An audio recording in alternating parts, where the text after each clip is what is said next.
Flory s'installe doucement mais sûrement dans son rôle de champion dans les 12 coups de midi sur TF1. Seule ombre au tableau, le fait de ne pas découvrir l'étoile mystérieuse, pourtant dévoilée. Ce vendredi 17 juillet, il a révélé le pari qu'il a fait si jamais il venait à la remporter. En ce vendredi 17 juillet, Flory descendait pour la 20e fois les marches du plateau des 12 coups de midi sur TF1. Voilà près de 3 semaines que le jeune Charentais enchaîne les bonnes réponses dans le programme présenté depuis maintenant plus de 16 ans par Jean-Luc Reichmann. Petit à petit, il commence à s'habituer à sa nouvelle vie et semble être plus détendu devant les caméras. À son arrivée à son pupitre lors de l'émission du jour, le jeune homme s'est fait cueillir par l'animateur. Il lui a rappelé que l'étoile mystérieuse était complètement visible.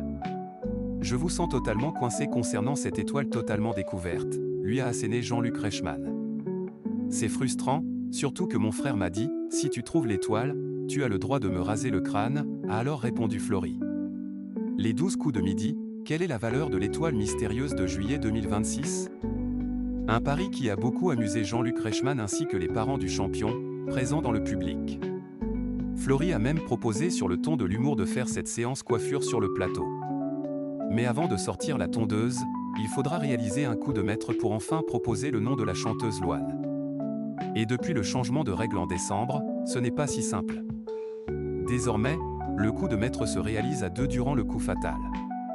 Ainsi, Flory a besoin d'un excellent adversaire pour espérer pouvoir y arriver.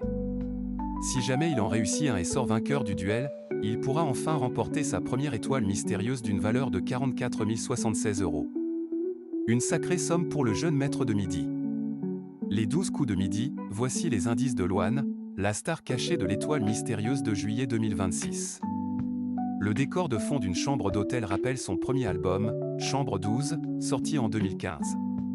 Le micro représente simplement sa carrière de chanteuse.